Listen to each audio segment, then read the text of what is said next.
Mına Orus Ukrayn soğuştan keyin dünyada başkaça ahval tüzüldü. Biz hem siyasi jagı uzun tema, ekonomikalik jagına, nurnak mamlerge tigizgen jagын söz kılalı. Anda gep şu meselenin üstüne başlaylı. Hazır kanday jagday tüzüldü. Bismillahirrahmanirrahim. Siz aytkan, siz to'g'ri bağımdapsız. O Rossiya Ukrayna soğuşundan keyin dünyadagi avval tüp tamırdan beri özgörüp ketdi de. Eng özgörgönü Rossiyaga sanksiyalar menen koşa dünyalык finansiyalык sistema da özgörgönü jatat da. Uşunday aldıda turat. Anan ошондой эле батыш инвестицияны коргоодо, чет өлкөлүк инвестицияларды коргоодо, банк эсептериндеги гарантиялоодо одоно мыйзам бузууларга барды да. Мисалы, Rossiya жана Россия тилектеш өлкөлөрдөгү ачылган счеттук банктар жеке адамдардыкы болобу, мамлекеттик болобу тоңдурулуп атат да. Тоңдурулуп атат. Башкача айтканда, Америка баштаган Россияга каршы санкция ким каршы болса, ким колдобой болсо, ошол мамлекеттер тоңдурууга, дипломатия ар түрдөн жактан кысым алууга барып жатат да. Мына ошонун өзү Кытай, Азия мамлекеттерин, Кытай башында турган Азия мамлекеттерин, анан кийин Россия жана араб мамлекеттерини де өздөрүнүн банковский счетторуну Европанын банктарына жана Американын жана Европа банктарын сактоодо чоң проблема туудуруп атат да. Мына ушул проблема, ушул жагдай биздин Кыргызстанга инвестициянын келишине ыңгайлуу бир шарт түзүлгөнү атат да. Себеби биз көп жылдан бери айтабыз, Кыргызстан Европанын Швейцариясы сыяктуу эле банк каражаттарын сактай турган, капиталдарды сактай турган өлкөгө айлансак жакшы болот эле дегенчи максаты бар эле да.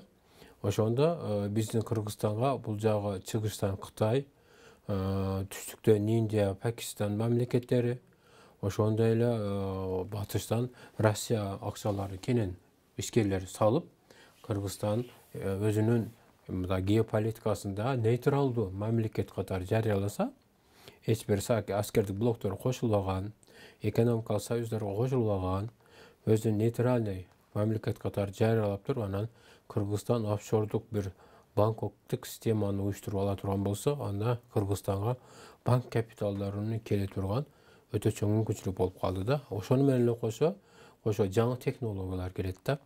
Кыргызстанга өндүрүштү атамекендик сырыолор кайра өз жерибизде иштете турган, экономика көтөрө турган, жаңы багыттарга ача турган инвестициялар дагы келе турган болуп турат да. Ошондой бир мындай ыңгайлуу шарт түзүлүп жаткан Кыргыз Республикасынын президенти жана өкмөтү жогорку кеңешин баамдап, аңдап, ошол инвестицияга тез аранын ичинде башым иштеп, ушуну тартып алганга аракет кылып көрүш керек да. Нейтралитет жарыялоо бул аябай кыйынбы, жана эл аралык уюмдар менен келишимдер бар. Евразийский мүчөбүз дегендей. Албетте, туура айтасыз. Бунун саясий жактары бар. Эми ар бир мамлекет өзүнүн саясатын өзү экономикалык, улуттук кызыкчылыктарына карата аныктаган укугу бар да. Бул эл аралык документтерде бар. Ошонун негизинде эле, мисалы, Кыргызстан биз кандай мамлекетте жашайбыз деген конституциялык бир суроолорду койсо, мисалы, же бир референдум түрүндөгү Кыргызстан менен ар өзүнө нейтралитет катары эсептейт десе, мисалы, Россия деле буга каршы чыкпайт, Кытай деле буга каршы чыкпайт. Себеби биз экономикалык күчтүү саясат жүргүзүп, банк системасы Кыргызстанга орното турган, капиталды орното турган ушундай багытта иш жүргүзөбүз десе, эч бир мамлекет каршы чыкпайт эле да. Эч бир мамлекет каршы чыкпайт да бугачы. Болгону саясий эрк керек да. Анан кийин бийликтеги отургандар, ошондой эле парламентте отургандар ошондой нерсенин алдын ала көрө турган терең билимге, анан энтузиазмге жана саясий кадамдар менен кылса жакшы болот эле да. Ушундай бир шарттар түзүлүп атат да азырчы. Ушуну пайдаланып калыш керек да. Муну кандайча жасаш керек эми? Onu birinci orunda bayağınday siyasi jaktan özün neytralitet katары jarıyalaş. Hiçbir memleketlerden siyasatın kolduğu turgan, jağa karşı çıkpay turgan bagıtты жүрgüze turgan siyasat boluş gerek. Eң негизгisi uşul garantiyalанган nerse da. Garantiyalанган nerse. Anan kayсы özünün koңшу memlekete territorial pretenziyası jok bolуш gerek. Territorial. İtagıla bizim memleket yetekçileri el dili bar aytıp jatat. Koңшу memleket hazır hiç kандай territorial pretenziyabız jok depçi. Üçüncü nerse biz ошол bank garantiyalaryny камсыз кыла турган тиешелүү мыйзам актыларын кабыл алыш керек да тез аранын ичинде. Андан сырткары элди бул эң негизги нерсе элге көз каранды да. Эл ошону кабыл алабы жокпу? Ошону референдум маселесине коюш керек да.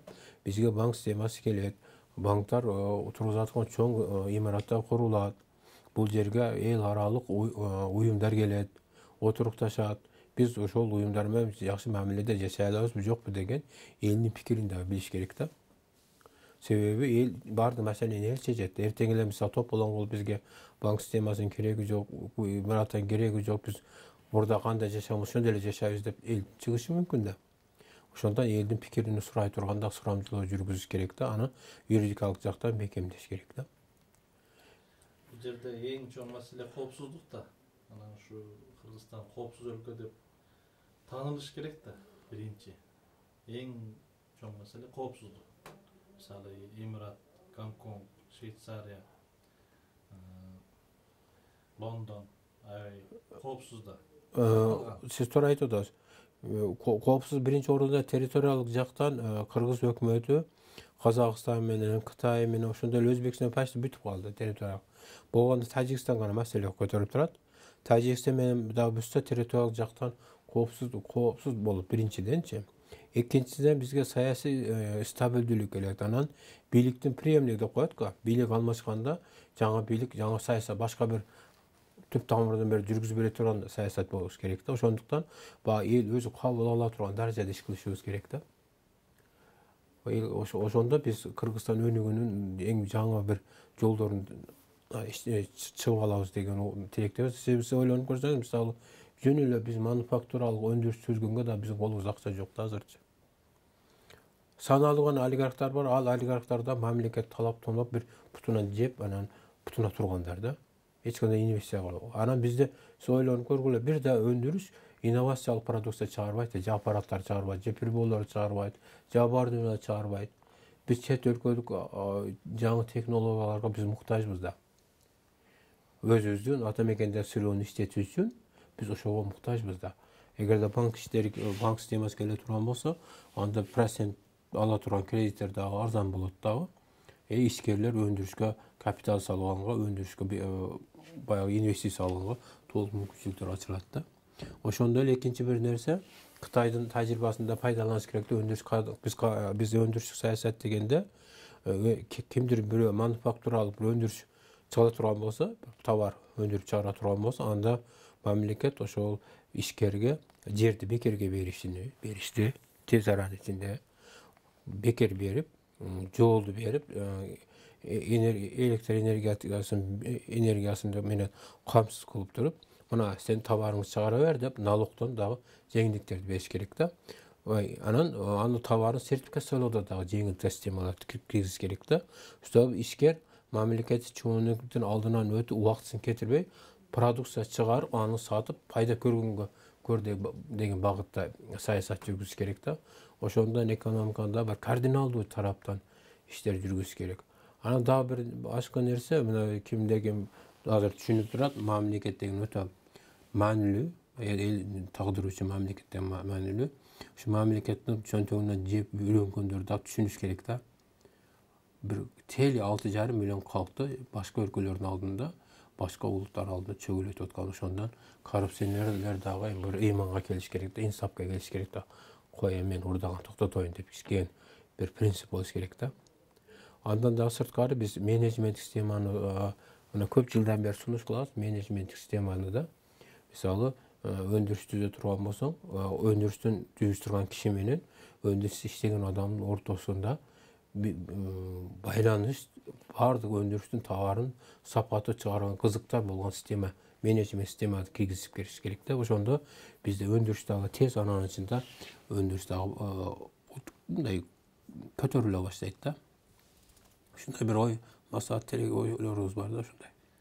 Анда референдум өткөрүп, комиссия кайра тукталуудан өзгөрүп, мына укук маселелери, менчик маселелери дагы бир сыйра каралыш керек экен да. Бул аябай чоң маселе экен. Жок, конституцияда бар, менчик кол тийгиз депчи, ал бар. Конституцияда жазылган. Жеке менчик кол тийгиз депчи. Инвесторлор келип атат. Эң сураган нерсеси жер болуп атат. Мамлекеттин колунда иштей калбай калды азырча. Ушул жагынан көп маселелер бар. Мисалы, сиз туура айтып атасыз. Баягы приватизация учурунда жерлерди бөлүп алып туруп, анан азыр арендага берип, жарым жаппай иштеткөн адамдар бар да. Бул мамлекет, ал кишилер мамлекетке эч бир пайда келтирген жок да. Мына ошол жерлерин карап туруп, кайра мамлекет өзүнүн кайра кармагына алып туруп, жаңы өндүрүш кылам дегендерге ошол жерди алып бериш керек да.